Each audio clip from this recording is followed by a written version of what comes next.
Bismillahirrahmanirrahim. Pemirsa tercinta yang dirahmati Allah Tuhan Yang Maha Esa, bersuai kembali di kanal Hikmatologi. Monolog sederhana mengajak diri kita masing-masing berpikir, kian melembut, cerdas, dewasa, bijaksanakan hati nurani, berdasar kitab suci agama kepercayaan yang kita yakini. Tentu saja, upaya serius terus-menerus untuk menghayati, mempedomani, mengamalkan Pancasila dengan nilai luhurnya niscaya dalam kehidupan sehari-hari, karena kita bangsa Indonesia yang senantiasa berusaha memegang teguh keimanan sesuai dengan agama kepercayaan yang kita yakini, tanpa menistai sesama saudara di bumi pertiwi, bahkan di seluruh jagat negeri. Pemirsa yang dirahmati oleh Allah, kami masih membicarakan rangkaian ibadah korban, karena masih dalam semangat berkorban. Kita ada di pusaran hari-hari yang dilarang berpuasa, hari tasrih. Jika merujuk pada tulisan saya yang sederhana ini, ya, ini sebenarnya dari handout khotbah di Masjid Al-Falah, Kota Malang, pada saat 10 Hijriah, 10 Zulhijjah maksud kami, tahun 1428 atau tahun 2007. Tentu kami tidak akan membicarakan sampai dengan 30 lembar padat, ya. Kenapa 30 lembar padat? Karena tanpa spasi. Jadi jika dispasi, insya Allah ini hampir atau sekitar 50 lembar. Kami akan membicarakan salah satu saja dari sub kajian yang ada di dalam naskah khotbah tersebut, yakni korban dari perspektif etimologi. Di buku sederhana ini kami menyampaikan beberapa hal. Ada 9, ya, sampai 10 gitu ya. Yang pertama adalah permasalahan yang dihadapi oleh umat Islam. Kemudian yang kedua, etimologi dan sejarah singkat korban. Yang ketiga itu dasar hukum korban dari halaman 11 sampai 14, kemudian status hukum dari korban, nilai sosial ekonomi dari korban itu yang ke-6, yang ke-5, dan yang ke-6 etika menyembelih hewan korban, ke-7 dimensi metafisik ibadah korban, ke-8 manfaat, reward dan atau pahala ibadah korban, dan yang ke-9 itu adalah epilog, ya. Dan ke-10 sampai 10 mohon maaf ya, simpul kajian. Kemudian yang ke-11 pada halaman 30 itu pustaka, dan yang ke-12 adalah lampiran perbandingan belanja minimal harian untuk kebutuhan kehidupan kita sehari-hari dan belanja idul korban. Kita simak terutama pertalian dengan etimologi dari korban. Mengapa etimologi? Harapan kami nanti mudah-mudahan ini segera kami cetak, ya. Harapan saya hari ini kita kirim ke percetakan ya insya Allah ya. Kemudian nanti mengalami satu proses dan kami supaya lebih cepat ya dalam suasana Zulhijjah ini segera di tangan jamaah terutama dan saudara-saudara kami yang memesan ya. Kemudian dengan semangat itu pula lah maka kami berupaya untuk berbagi kebahagiaan ketika kita berkorban. Jadi kalau kita umat Islam berbahagia di dalam berkorban, maka mudah-mudahan tidak ada yang menistakan, tetapi justru umat yang lain itu merasa berbahagia. Karena ibadah korban itu tidak seperti ibadah zakat fitrah ya. Tapi ibadah korban itu dibagi kepada lingkar yang ada di area masjid itu. Melingkar kalau kami menggunakan spiral begitu ya. Jadi pusatnya di Masjid Khadijah, kemudian yang terdekat harus mendapat bagian terlebih dulu. Terus melingkar sampai dengan terluar dari Masjid Khadijah.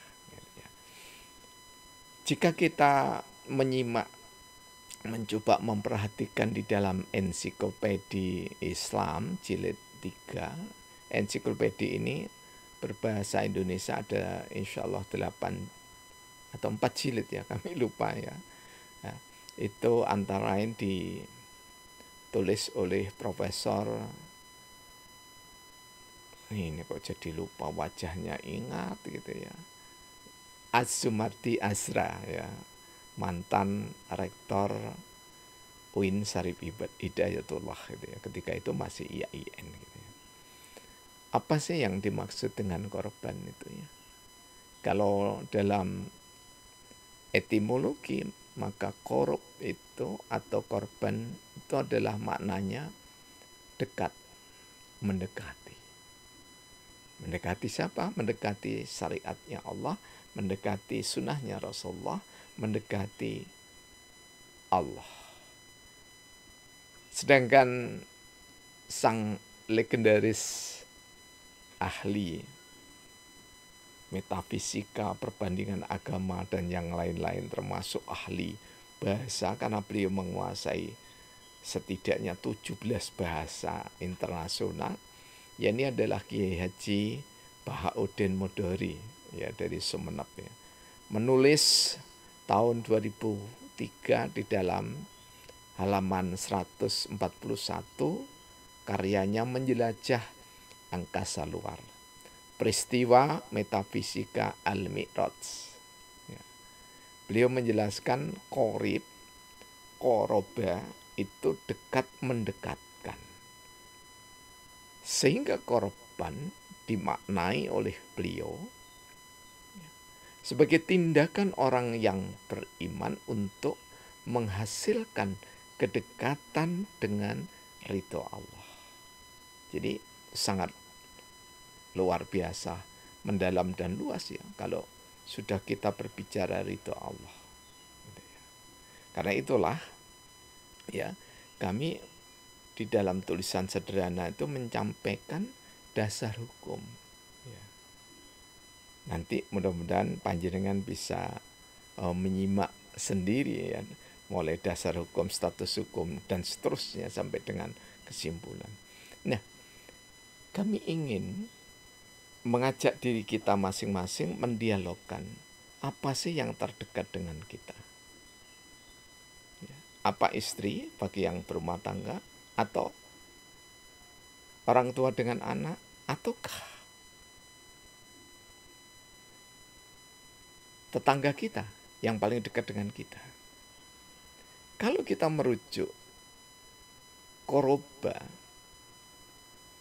upaya mendekatkan, tidak ada yang terdekat selain kita ini.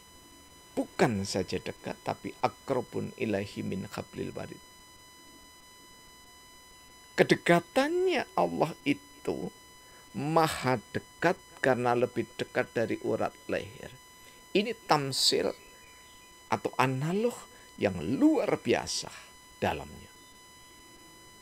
Sehingga ada etika ketika kita itu berdoa tidak perlu berteriak. Kita menyebut nama Allah tidak perlu berteriak, terutama ketika kita sendiri bersama Allah. Dalam lagu saya bersama Gus Abdul Manan Al-Tubani itu saya gurat liriknya dengan kelam bercahaya. Jadi di saat malam kelam justru secara metafisik, spiritualitas, secara hikmatologi kita ini justru bercahaya. Kenapa? Karena di saat malam kelam kita berusaha secara optimal setiap hari, setiap malam untuk berasik mansuk, berdekat-dekatan dengan Allah. Berdekatan dalam makna kita ini, Allah yang maha dekat, lebih dekat dari urat leher ini, kita yang menjauhi. Kenapa jauh? Karena syahwat duniawi, syahwat insani kita. Sehingga Allah yang maha dekat itu menjadi semacam terkesan jauh. Jika Allah itu maha dekat, maka Allah itu dalam mutiara Jawa tan keno kinoyo apa tidak bisa dilukis bayangkan. Jadi ingat lagunya Agnes Monica ya, tidak tahu siapa pengarangnya ya. Cinta itu tak berlogika. Artinya tak berlogika itu tidak memakai otak semata. Karena juga tidak logis ketika saya bertemu dengan Umi Hajah Nur Laila. Beliau itu asalnya di negeri Ngapak sana, ya. Negeri daerah Banyumas. Saya di Sumber Manjing Wetan. Ini tidak logika dalam otak, tetapi logika hati kita mudah sekali menerima. Apa sih yang mustahil bagi Allah? Tidak ada yang mustahil bagi Allah. Kalau kita berbicara kedekatan, Allah maha dekat, karena itu Allah tidak pernah meninggalkan kita. Tetapi manusialah yang seringkali acap kali meninggalkan Allah. Dari sifat Rahman dan Rahimnya, kita menjadi pecundang, kita menjadi pendusta, kita menjadi pembohong, kita menjadi penista, kita bermusuhan. Bukan Allah tidak maha Rahman dan Rahim, tetapi kita yang meninggalkan fitrah sebagai anak manusia. Ibadah korban mengajarkan kepada kita niscaya tersadar sesadar-sadarnya bahwa Allah maha dekat. Bahkan Allah tidak pernah berpisah dengan diri kita, walau sebesar zarah atau sel kita. Yang sekali lagi, besaran sel itu hanya bisa dilihat dengan mikroskop. Ukurannya 1000 watts di zaman tahun 1990. Besarnya mikroskop itu kurang lebih 1 ton. 1 kintal maksud kami, ya. Baru bisa melihat sel kita, esensi manusia. Karena itu manusia disebut dhaif. Karena dhaif maka niscaya kita yakin seyakin-yakinnya, sampai ainul yakin, bahwa Allah maha dekat itu akan menolong kita berasik mansuk dengan Allah. Istri kita adalah orang kedua yang dekat. Setelah itu anak. Setelah itu siapa? Kalau di desa, saudara yang sekaligus tetangganya. Tetangga itu artinya rumahnya yang berdekatan. Kalau di kota, rata-rata saudara terdekat setelah istri. Yang terdekat setelah istri dan anak-anak adalah tetangga. Sampai dengan ungkapan dari Sahih Muslim, Rasulullah mengatakan, seolah-olah tetangga itu seperti orang yang berhak atas warisan jika seseorang meninggal dunia. Menunjukkan betapa koribnya persaudaraan dalam bertetangga tanpa membedakan sekat ras atau suku bangsa agama, kepercayaan, warna kulit, profesi apapun. Dan ini ada di dalam semangat Idul Kurban. Karena itulah jangan sampai Idul Kurban itu dicerabut akarnya. Akar keimanan dengan lantunan takbir, tahmid, tahlil, hamdalah, akar keimanan yang mempersatukan persaudaraan di antara anak-anak manusia sehingga menjadi tauhid sosial. Karena ada kegotong royongan, jangan sampai dicerabut dengan alasan tidak ada tenaga. Insya Allah di seluruh titik kampung itu ada tenaga-tenaga yang sukarela untuk melaksanakan pemotongan hewan korban hingga sampai dengan menyerahkan. Jadi di tempat kami tidak pernah ada kupon, ya, karena kami panitia bersama takmir ini melayani, bukan dilayani.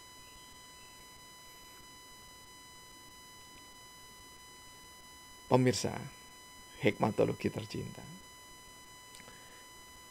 yang terdekat secara dohir dan pertalian langsung dengan Idul Kurban adalah ini. Saya angkat kembali. Ini yang paling dekat dengan kita. Bukan dunia perbankan dengan kantor-kantornya yang megah, bukan. Tapi inilah. Karena mustahil kita setiap hari datang ke kantor bank untuk menabung, mustahil. Tapi kita sangat teramat mungkin atas izin bahkan ridhonya Allah Subhanahu wa taala setiap hari. Ini mohon maaf tidak bawa uang. Setiap hari memasukkan uang di celengan kita. Inilah yang saya buat tabulasi berapa belanja kita setiap hari. Di tahun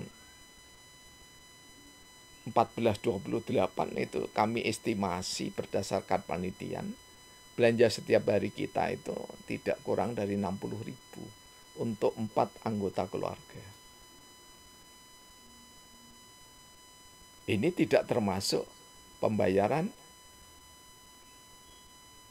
listrik dan pembayaran air minum. Sekarang lebih lagi ada pembayaran gadget kita, ya, kuota kita. Kuota untuk internet minimal. Ya, kalau yang berlangganan untuk satu keluarga minimal sekitar 300.000 rupiah. Hanya untuk komunikasi. 300.000. Dan sepadan dengan apa yang saya pegang ini. Jika kita ada rezeki, setiap hari kita bisa memasukkan uang 10.000 dan kita estimasi, kita rencanakan 360 hari, maka genap 3.600.000. Sudah bisa membeli seekor kambing atau domba yang pantas. Dan sudah bisa patungan 7 orang seekor sapi yang pantas. Celengan bentuknya gajah, kucing, anjing, ayam. Kalau sekarang variannya banyak sekali, ya. Local wisdom yang mengajarkan kita. Di dalam agama selalu ada tradisi budaya.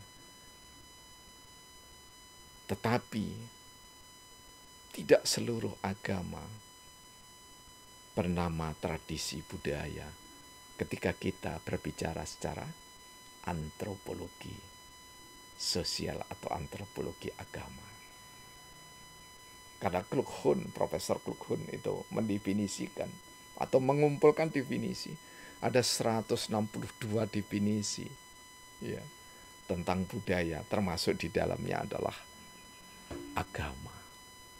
Sedangkan kami mohon maaf, ya, ad-dinul Islam itu bukan budaya. Tetapi saudara kita yang lain menganggap agamanya bukan budaya, tentu saja itu hal yang kita hormati dan saling mengistimewa. Pemirsa yang dirahmati oleh Allah, berbicara dari etimologi, dasar hukum, status hukum, nilai sosial ekonomi, etika, dimensi metafisik, manfaat, epilog, simpulan kajian sampai pustaka dan tabulasi belanja kita. Sungguh semuanya adalah upaya untuk mendekatkan diri kepada Allah Azza wa Jalla, Allah Subhanahu wa Ta'ala. Dan sekali lagi, mudah-mudahan kita semuanya dimampukan. Saya angkat kembali, dimampukan untuk menabung di rumah kita masing-masing. Jangan pernah tidak menyembelih syahwat hewani kita dalam setiap hari. Sembelihlah dengan cara simbolik, memasukkan uang 10 ribuan. Jika tidak mampu, 5 ribuan. Kalau 5 ribuan, insya Allah 2 tahun yang akan datang bisa berkorban. Kalau 3 ribuan, insya Allah 3 tahun yang akan datang bisa berkorban. Betapa indahnya kalau kita sudah pernah 1 kali korban, maka kata orang Jawa ketagihan. Akan terus menjadi hukum bagi diri kita bahwa berkorban itu adalah bagian dari, dalam tanda petik, kewajiban kita menghamba kepada Allah Ar-Rahman Ar-Rahim. Dan kita menebarkan kasih sayang. Katanya dalam Sahih Bukhari, berbagilah, maka kalian akan mengikatkan hati kalian. Bahkan kalau kita setiap hari dengan niat sedekah korban. Dalam hadisnya Imam Al-Baihaqi dituturkan, tawu martukum bisodekoh. Kalau kamu sakit atau mencegah sakit, bersedekahlah. Jika kita sedekah setiap hari, maka insya Allah, kalaupun kita diuji sakit, maka kita akan dihindarkan dari sakit yang membahayakan dan yang memalukan. Terima kasih atas segala dukungan Anda. Hormat kami senantiasa menyertai simaan Anda, karena Allah kami ada dan dukungan Anda kami selalu mengudara. Alhamdulillahirabbil alamin. Praktek biologi dan bersari